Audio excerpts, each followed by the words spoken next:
Okay.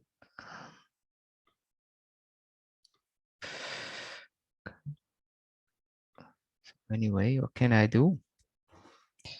So, okay, I wanted to write this exercise that this is a prime ideal. So y1 minus f1, maybe I write depending on x.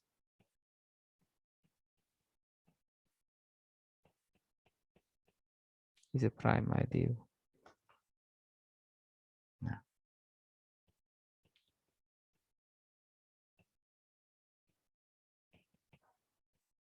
Okay, so this is quite important. So you remember this ideal that I just wrote?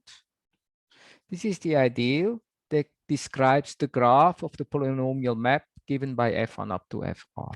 Okay, these are polynomials in many variables x, and this ideal is always a prime ideal. Okay, I don't give the proof.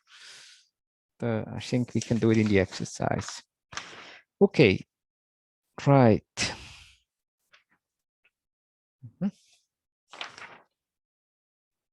Okay.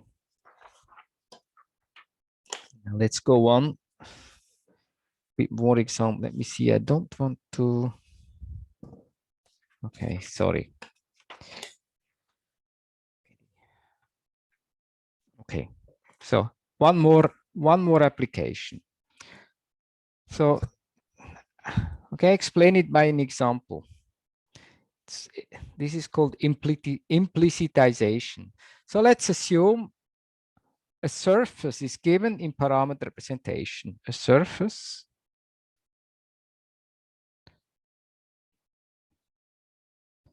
in parameter representation.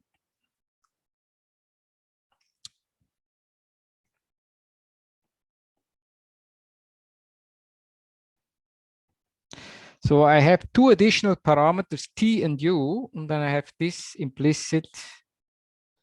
Then I have this representation. X is t plus u, y is t square plus 2tu, and z is t cubed plus 3t square u. Okay, for those who know a little bit more about it, this is not just, first of all, we see,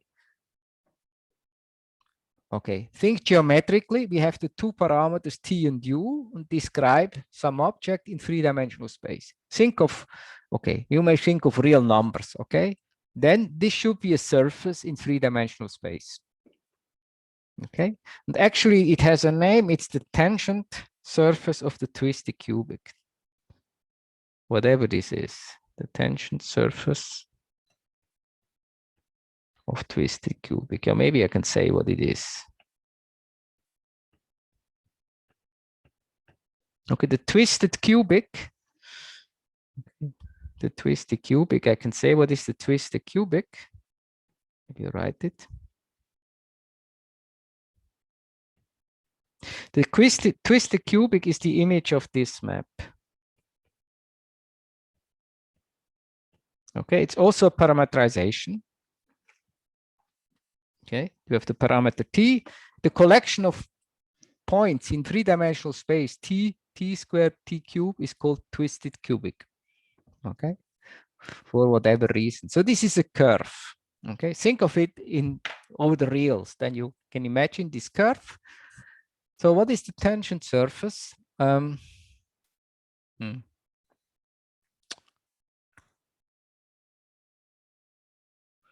Oh, I have to think. Maybe I don't explain it because I first have to think about that be right. Okay.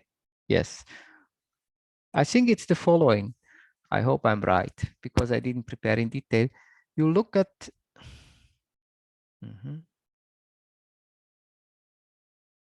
Okay, what will it be?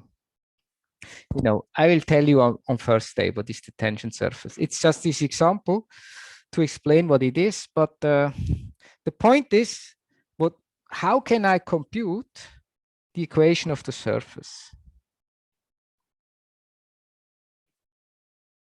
Okay, can one compute equation of surface? So we imagine it's a surface, and we imagine it should be described by one equation. It's all not so clear that this is true, but how could we possibly compute this equation?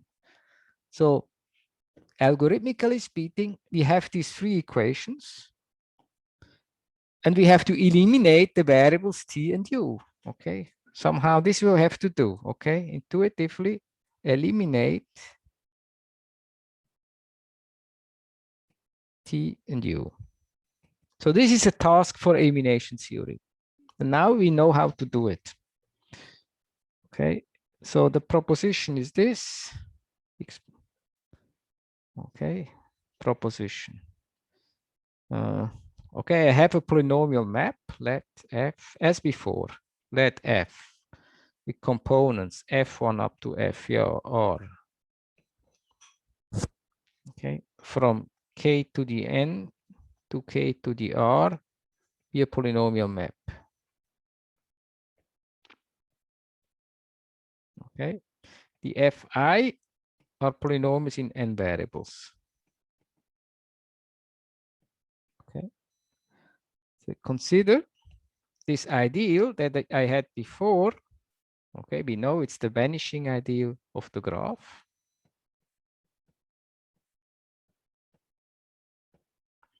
So this is in the polynomial ring in the x and y variables. Okay. Okay, then.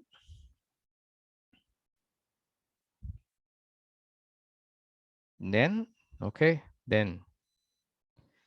Okay, maybe I can write this way. I have the image of f, the risky closure. That's what I'm interested in. Okay, because that's what we're actually doing here. If you see in this example, we have this map t comma u goes to x, y, z. We look at the image. Okay, and we hope it's closed, but maybe it's not Zariski closed, then we take the Zariski closure. And we want to compute this Zariski closure. And the statement is this is the elimination ideal. So maybe I write in less cryptic terms. This is I could write in, but it's a little bit cryptic. I write it this way.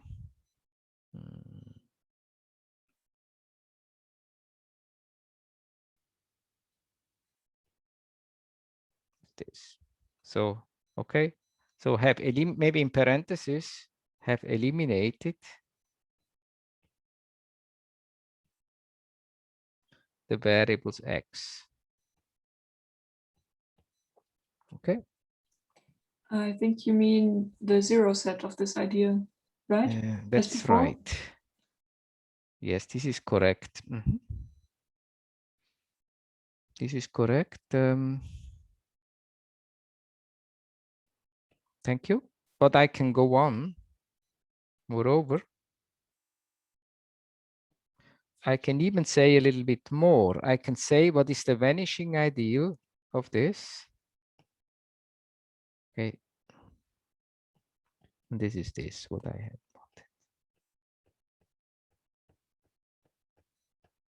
Okay. Correct. So what do we need to do to prove this? Basically, the proof, basically we did it already, but let's, okay. I just explained, I mean, basically I explained it before, but let's have this picture again, but I think I need more space.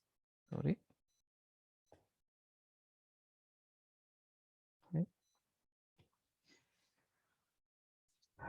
Okay, I draw again this picture. I have the graph. Lies is a subset of k to the n times k to the r. Then I project down pi 2, I denoted it, to k to the r, and this maps, this was 2, it maps to the image. Okay. So then pi 2, let me write here what I know. Pi 2, I write it formally. image of F. Okay. So by the theorem tells me, theorem meaning geometric interpretation elimination, it tells me, what does it tell me? What I want to say. I just wrote it. So I think it's this.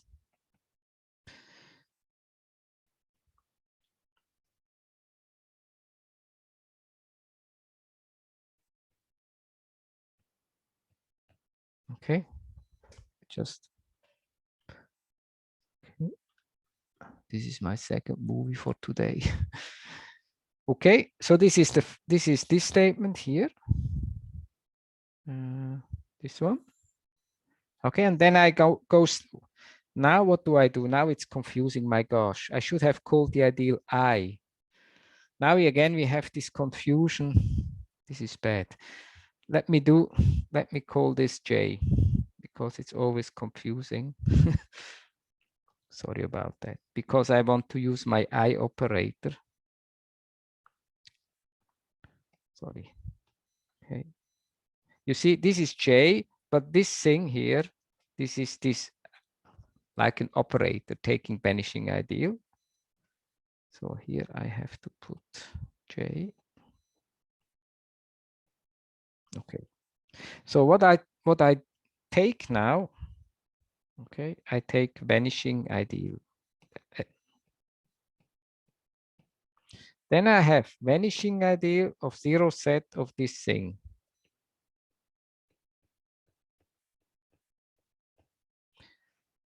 Right.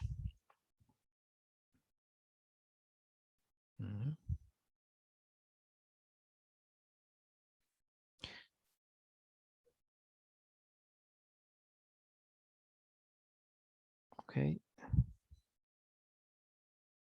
But the point is, so why? Now I'm really confused with all these interruptions I had all the time. But now I want to say that this is a prime ideal.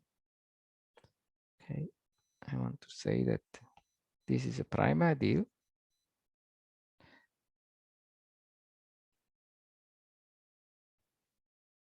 And therefore, this is equals this. Because in general, okay, by the Hilbert-Nullstellensatz, so let's go slowly. By the Hilbert-Nullstellensatz, this is the radical of this. Now I want to use that I have actually a prime ideal. And then I get this.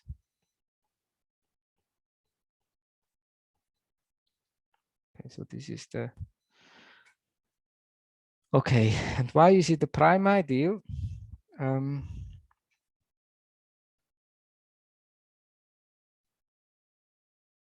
Okay, the reason is by the exercise. Exercise says this J is prime ideal. Okay, so this is this thing here.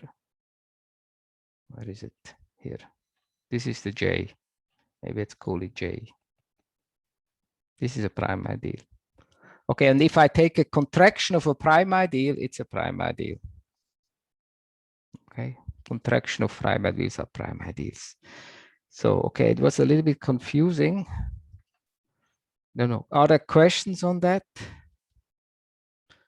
I find it hard if I get several interruptions, then it's hard to focus. Probably also for you, hard.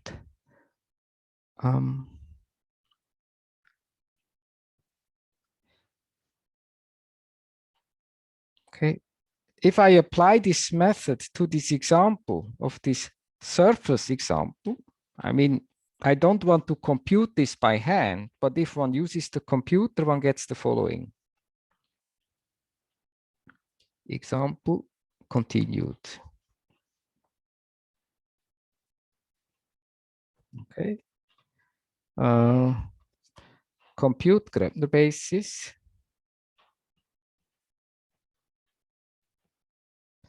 with respect to legs. Okay, and then it's always important to choose the right elimination order. So I would say with respect legs, so that U and T, I write them in capitals. U and T greater than X than Y and Z. So those are to be eliminated.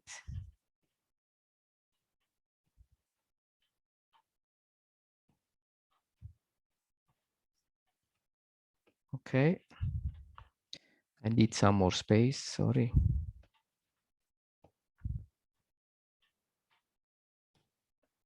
Okay, so obtain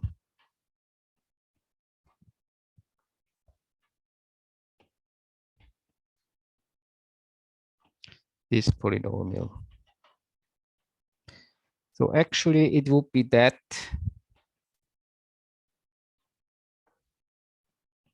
So, okay, I'm referring to these things. So this gives me three polynomials. So x minus t minus u, y minus t square minus 2tu, etc. So I have three polynomials. Then I compute the Gröbner basis, where the t and u are large. I eliminate them. Okay, I get a Gröbner basis. It has several polynomials. But then from this Gröbner basis, I pick only those polynomials that depend on x, y, z. And as it happens, there is only one. That's why I write G2. The others I don't pick. Then I have this. It's only one polynomial. That's the one. Minus 3 over 4 x square y square minus 3.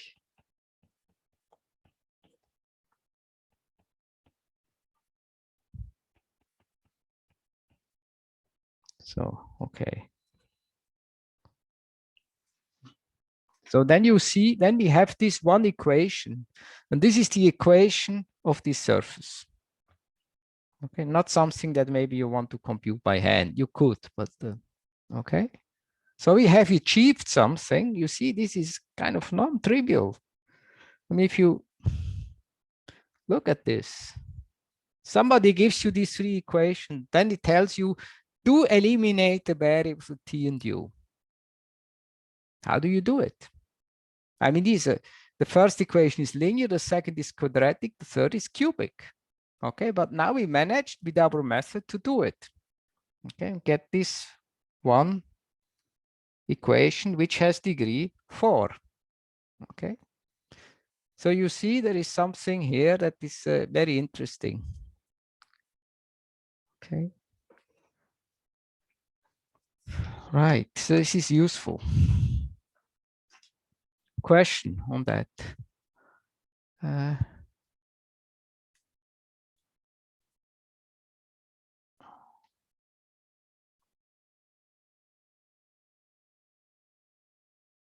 Okay. Okay, then I have a little bit more time. Okay, so this section was elimination. Now I have another section, the last section of this chapter 2. It's operations on ideals.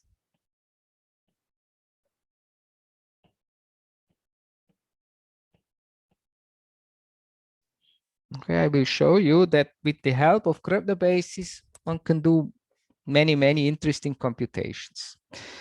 So first thing is this. Okay, one problem we already know how to solve. It's the ideal membership problem. So somebody gives you, say, polynomials f1 up to fr. They generate an ideal. Then I give you another polynomial f, and I ask you, is this f, does it lie in the ideal generated by f1 up to fr? How do you decide it? Okay. Okay, what we can do, we compute the Gröbner basis of the ideal, G, and then the polynomial f I can reduce modulo the Gröbner basis by division algorithm. I check whether I get 0. So this is a method in principle to decide this. Okay. Okay. So now we look at the somewhat related question. Okay, the following problem. given, as before, polynomials f1 up to fr.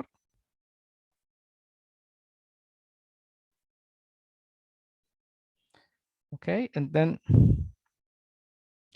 for given polynomial g, I call it now g, what I want to do, actually, I have f1 up to fr.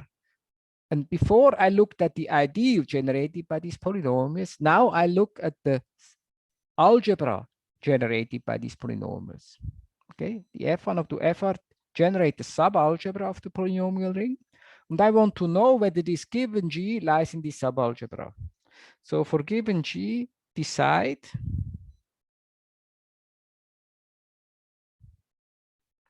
whether G lies here. And the subalgebra I denote this way.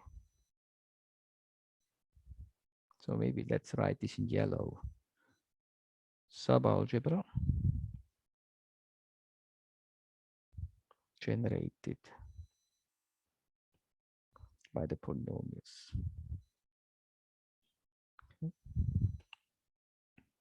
And not only that, let's assume, yeah, not only that. So this is one task. The other task is I have this, the f1 up to fr are generators of my subalgebra. Okay.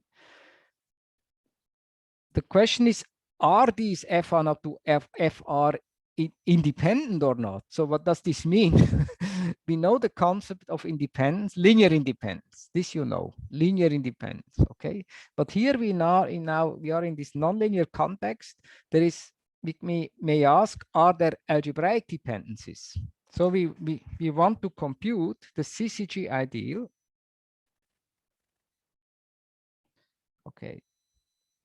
Okay, it's a funny name, CCG ideal.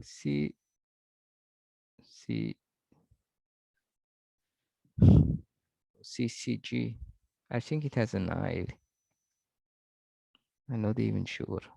In German, it's Sitzingen ideal, but here maybe it has another Y. I'm not sure. Ideal. CCG ideal. Or it's better maybe to say ideal of polynomial relations. Polynomial relations. I'll have fun. Maybe let me underline this ideal of polynomial relations. And here is the definition. JF consists of those H. And now these are polynomials in the variables Y, new variables, Y1 up to YR, with the property that H, if I substitute the Y's by the F's, I get 0.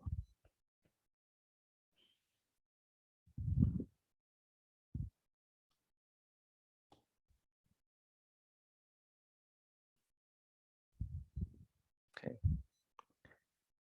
Okay. So this is, maybe one should have more examples. I hope you can see now this H. I mean, the H could be a linear relation. This is something you know from linear algebra, but it can also be a quadratic relation. You could, so for instance, you could have, I don't know, you could have maybe f2 square minus f1 f3 equals 0. For instance, something like that. This is a relation among the generators. And the polynomials would be, the polynomial would then be H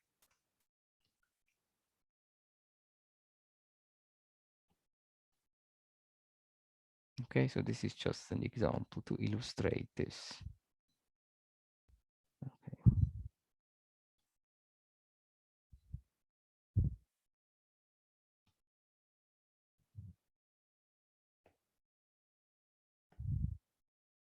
Okay. It is not a concrete example, but I hope you understand. So I think this is a very useful task if one can do that, and it turns out it's very easy. I think you all know the theorem on the symmetric polynomials, the fundamental theorem. Okay, so let's do an example. Let's say I have this. X1 plus x2 plus x3. F2, x1, x2 plus x1, x3 plus x2, x3. F3 is this. Okay, these are the three elementary symmetric polynomials. Okay, the question is, so what do they generate? So these are elementary.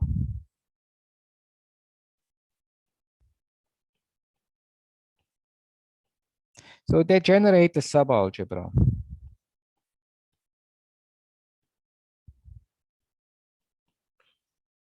Okay. So do you not remember from algebra 1, what is this subalgebra?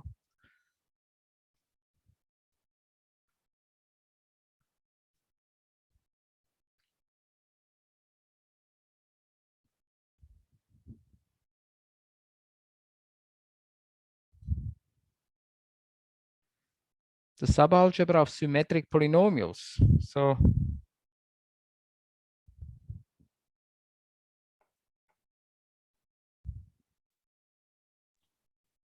I'm not sure if we had it in Algebra 1, maybe. maybe he did not, Dirk Cousin, maybe he did not treat it, could be. But what is clear, I mean, this inclusion is clear. I mean, the F1 up to F3 are symmetric. I mean, if you make a permutation of the variable, nothing changes. But it requires proof to show that every symmetric polynomial can be written as a polynomial in this elementary symmetric polynomial. So this is clear. And this is a theorem. Usually it's in algebra 1, but it may not have happened. I don't know. I can check it. Now what are the relations? What is the CCG ideal, the JF? What kind of relations do I have between F1, F2, and F3? Now sorry, yes. this subset relation, it is now between what and what? Between subalgebra of symmetric polynomials and yes. When I write JF, I mean exactly, here is the definition of JF. I look at those polynomials H in the variables y1, y2, y3, such that, yeah, I don't. The question is, are there any polynomial relations between the f's? The answer is, this is 0. Since f1, f2, f3 are algebraically independent.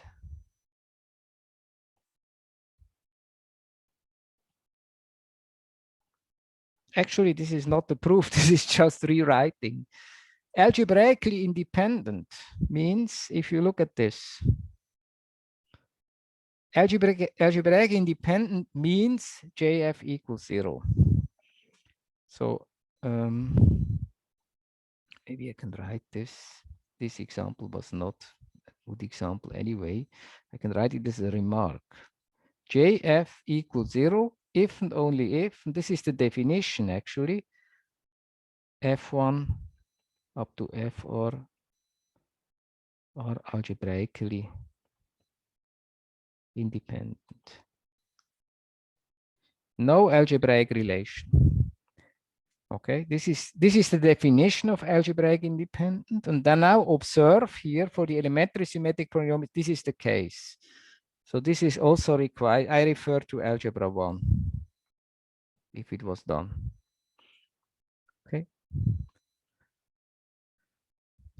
Okay, but now you will see on first day, we have in principle a general method that allows us to answer this in principle. Okay. Okay. Questions on that or comments? What exactly is subalgebra of symmetric polynomials? What is this? Or What is this? How is it defined? it Subalgebra of define, okay. On the polynomial ring, I have the action of the symmetric group S3, which acts by permuting the variables. okay. Okay, it acts by algebra automorphisms. Mhm. And the subalgebra, I mean the collection of those polynomials that are invariant under this action. That's what that's what I mean. I was assuming that you knew it from algebra 1. Sorry when I go too fast. Okay. Somebody had a question regarding the proof last time. Maybe I take this at the end. If there is no other question. Yes. Because then I will also stop the recording. I think there's no need to record that. Okay. So let me stop the recording now. Oh, I didn't record actually. Oh, this is bad. I think maybe, no, I can stop. Where is it?